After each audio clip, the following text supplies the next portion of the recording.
Luke chapter 9. The text is verse 23.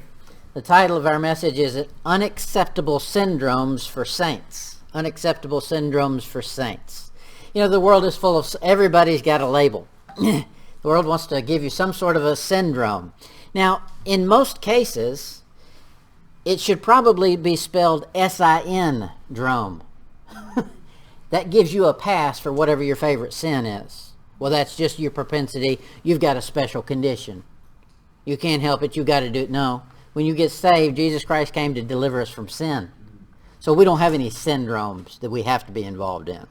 Luke chapter 9, Jesus Christ makes things very simple. Don't you love it when now he can make things complicated too. Now, I'm not saying everything is simple. But he uses simple words. Like this. He that hath the Son hath life. There's nothing complicated about that. He that hath not the Son hath not life, but the wrath of God abides on him. Clear, simple, concise instruction. He says, I am the way. Nobody needs to go to a dictionary or a lexicon to figure out what that says. The truth, the life. This is one of those kind of occasions right here. Luke 9, verse 23. Luke 9:23 says, and he said unto them all, if any man will come after me, let him deny himself, take up his cross daily, and follow me. Clear, concise, little phrases. You can put it all together. What he's done is he's given a formula. If you want to be a Christian, if you want to follow me, be a follower of Christ, here's what it requires. And there's three elements. You can't do it if you only do one of them or two of them. It requires all three. You go to make a cake. I'm not good at cooking anything. But you go to cook, you have instructions on the recipe. You have to have this or you have to have that. Sometimes you don't have one of these ingredients. You just do it anyway. Well, you can taste it. Something's off. Well, something's off with most Christians if you look around. They're missing some ingredients. Okay, here's the ingredient. Let's look at it closely. He says in the beginning of our verse, Luke 9, verse 23, and he said unto them all. Who is the all? Well, if you look at the context, what it appears is that it's talking about the disciples. But the Bible has a bigger context than just the chapter. Yes. So if you take the parallel passage in Mark, it says this, Mark 8:34, and when he had called the people unto him with his disciples also. So he's talking to a big crowd here. So this is general instructions. And if you really start thinking about it, you realize this is true of you for salvation. When you got saved, you had to deny self. It wasn't any works that you did. It wasn't anything you could come up with. It wasn't anything you could pay or donate to the church. That didn't get you saved. You had to follow him. You had to deny self, take up a cross. It was all about a cross. Without the cross, we don't have the shed blood. Without the shed blood, we don't have remission. Okay? It all works. Now, here he's talking to a big crowd. This is something that is not limited to just salvation, though. Your whole life, you got to repeat the same process. Because what was the word in there? Every day. Daily. So this same formula, when we wake up in the morning, replay. Okay, here's our whole message right here. If any man come after me, okay, we're going to apply this to Christians, because supposedly Christians follow Christ. Let him deny himself. That's abandonment. There's some things about life you have to abandon. Yourself. Selfishness. What you think. The things that make you selfish. We're just born caring about number one.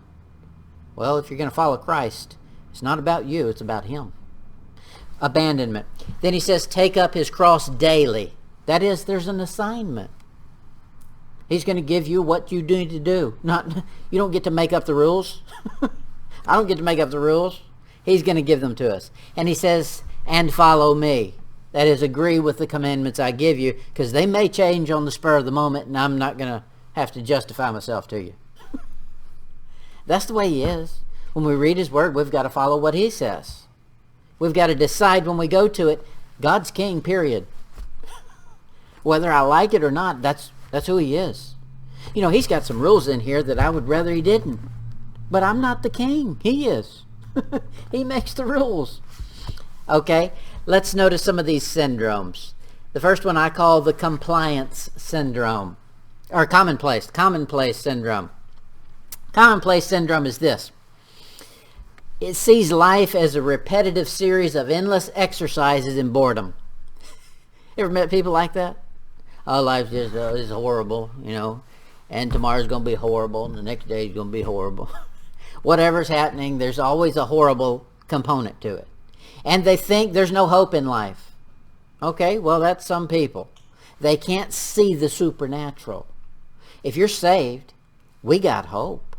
For us, nothing happens down here that our Savior isn't in control of. So for us, it's not all boredom. It's not all root, a machinery. Look at it in our passage. Luke 9, look at verse 28. This is immediately after giving this instruction. Here's what happens. I should have told you this too. Previous to Jesus telling them this, in verse 18 you find Peter's famous statement.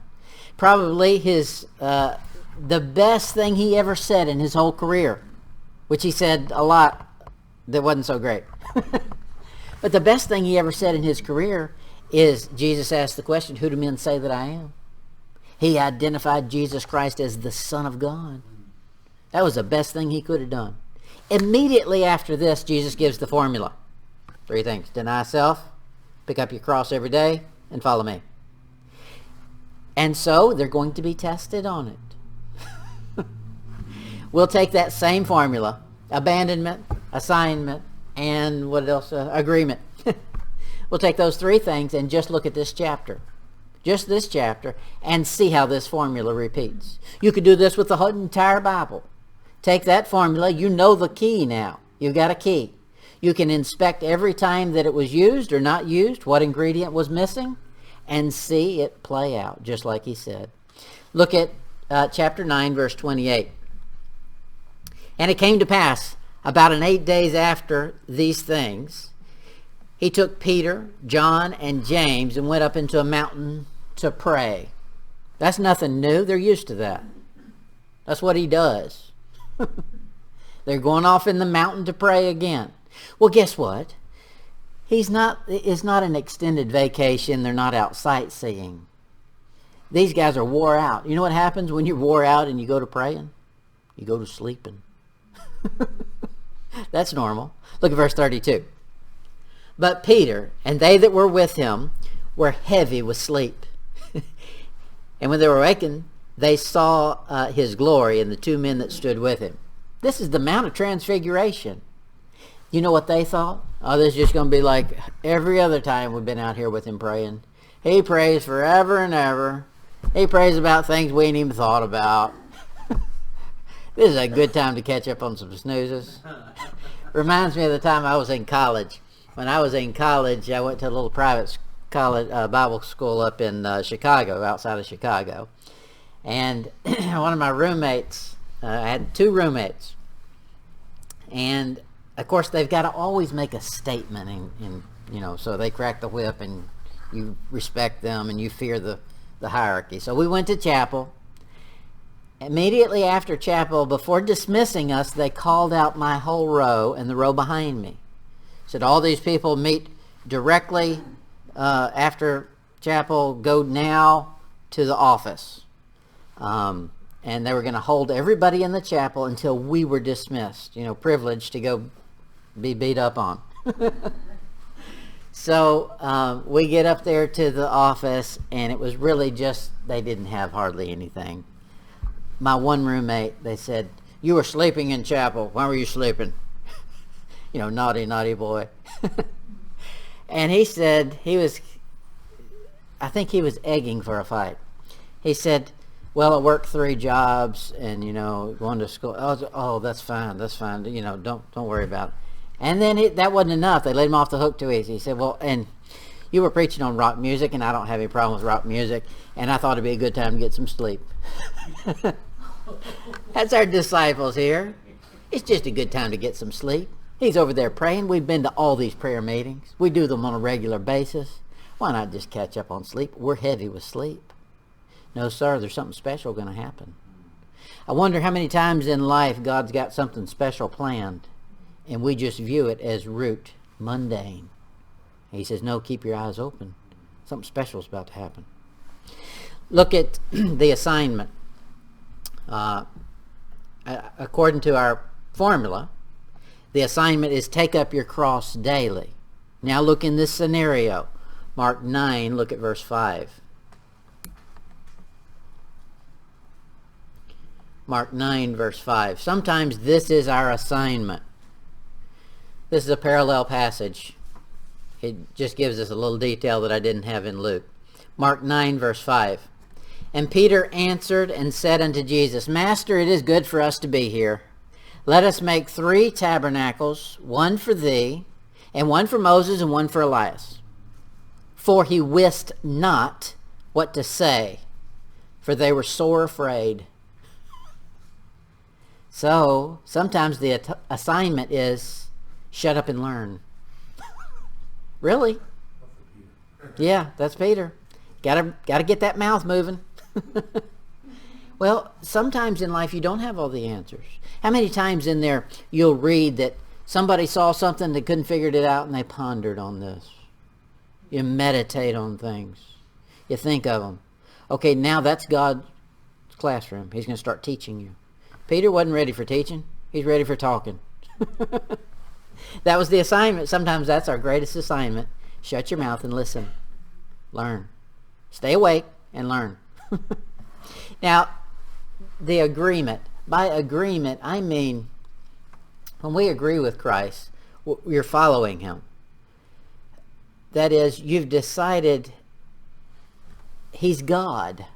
Now, I know that sounds very basic and elementary, but a lot of Christians have not decided he's God. They live as though they're God, and they'll determine which of his rules they're going to obey. We don't get that choice. The choice is real simple. You want to go to heaven or you want to go to hell? Okay, that's who you're going to make God. Either Jesus Christ or the devil. And that's whose rules you follow. Look at Luke again. Luke chapter 9. Luke 9 verse 35. It says, And there came a voice out of the cloud saying, This is my beloved Son, hear him. There's your assignment. Shut up and listen. Peter was talking. That's not what he was supposed to do. He just messed up the formula. God says, no, your assignment is to be in agreement with him, what he has to say. We can't hear very well when our mouth is moving. I saw somewhere somebody said, the word listen and the word silent are the same word with the letters rearranged. That's good. Okay, let's see our next syndrome. The next syndrome I'll see is an independent syndrome.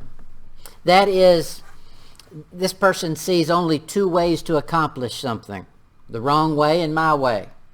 Well, I have a tendency toward that. You know, this one knows best. Remember our formula. The first thing is abandonment, deny yourself.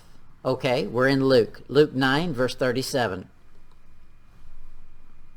And it came to pass that on the next day, when they were come down from the hill, much people met him. And behold, a man of the company cried out, saying, Master, I beseech thee, look upon my son, for he is mine only child. And lo, a spirit, something supernatural, taketh him, and he suddenly crieth out, and teareth him, and he foameth again, and bruiseth him, and hardly departeth from him. And I besought thy disciples to cast him out, and they could not. You know what the problem is here? It was above their pay grade. But you know what they thought? If I can't do it, nobody can. Guess what? You're going to face a lot of situations in life that you can't handle. We got to get some help. Don't be too proud to ask for help. They should have gone to Jesus and said, look, we've been working on this situation and we've got no answer for it. A lot of times in life, that's what we do. We should do. God, I've been working on this thing as hard as I can. I don't know what the answer is. Can you do something? And he can. Okay. The assignment. Look at verse 41. Jesus answering said, O foolish and perverse generation, how long shall I be with you and suffer you? Bring thy son hither. Bring your problem to God. Get people in his presence. You know, I use a lot of Bible when I preach. That's just who I am. That's just, everybody's got your own style and you do whatever God makes you do. That's fine. But for me, I think if I can just get people to look at the Word of God, if I can pour in enough Bible, that's God talking. Whether I make any sense or not, God will begin to make some dots connect for you. So I want this right here. Bring him hither. Get him in Jesus' presence. Let God do the talking. That's what's important. In our problems, what's important is to bring them to Jesus. If we would, every time we've got a problem, go to him first and say, look, I don't understand what's going on. Here it is. Let me lay it out in front of you. And then wait on his instruction. We'd probably go through less problems. Now the agreement. Luke 9 verse 42. Says, and as he was yet coming, the devil threw him down and tear him. This is the son. And Jesus rebuked the unclean spirit and healed the child and delivered him again to his father. Jesus rebuked this unclean spirit. God and sin don't agree. You don't come to Jesus and be comfortable with sin. You're not in his presence if you do. You're in the presence of a fake God, an imaginary Jesus, if he's okay with your sin. An unclean spirit's got to go when Jesus is present. The assignment is get everything in his presence and let sin be gone. That's what we really want. I mean, if we thought about it, that's what we really want. Now, this flesh that we tote around, it's got a different train of thought. But in our sane mind, as Christians, we really want to be sinless. We want to get rid of sin. It's in his presence. That's how it happens. Let's see the next one. The King Syndrome. The King Syndrome. The King Syndrome is a person who thinks they will one day be surnamed the Great. You know, all of history, these men have attached the word the Great to their name as though they were somebody special. I look at that thing, I just shake my head. How in the world does somebody think that they can give themselves that title, the Great? Don't you know that they're going to die one day and somebody else is going to come along and think they were greater? I mean, I'm waiting for them to come up with the Greater. Caesar the Greater. Look at our first ingredient, abandonment. Luke 9, verse 46. Then there arose a reasoning among them, which of them should be greatest? Here's the disciples. They've failed. They didn't even get the first ingredient right. No, you deny self. You got to deny it. But what are they doing? I'm great, buddy. Oh, you think you're going to be the greatest? No, I went and prayed 3 hours with him the other day. I'm the greatest. No, we're not the greatest. He's the greatest. That's right. We're support staff. We're here to be the servant. He's the one that's great. The assignment. Look at verse 47. And Jesus, perceiving the thought of their heart, took a child and set him by him, and said unto them, Whosoever shall receive this child in my name receiveth me. They're not going to get any accolades for that. Nothing's going to go in their bank account from a child by showing kindness. It says right here, it's not about the big, great, grand scheme of things that you think are important. It's about the little things. He says the foxes spoil the little vines. Don't despise the day of little things, small things. It's important as we go through life to focus on just what God hands us at that time. But we like to do this. As life comes, we like to think 15 steps ahead. Rarely does God let us think 15 steps ahead. He says his word is a lamp to what? Our highway? No, our feet. You know why you need it on your feet? So you can take the next step. Not the next 3 miles. Usually it's just the next step you see. And those steps have to do with small things. A little child. Be kind to the little child. Now that sounds so simple. But hey, he says you want to be great? Let's start there. That's your assignment. Now notice the agreement, verse 48. End of the verse. He that is least among you all, the same shall be great. He says, I'm looking for greatness. I base it on if you'll take care of the small things. Least among you. Now think about it. Jesus Christ was the example of this. He left heaven to come down here and reach out to a fallen, stubborn, rebellious man. Okay? That's caring for the least.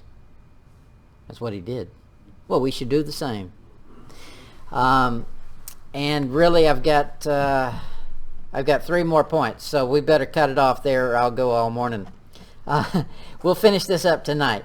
That simple formula, the 3 things that he gives, you can go all the way through your Bible and see it. I just wanted to do it in the very chapter that he gave the formula, go through and show you how the ingredients come right back into play. We'll finish that up tonight.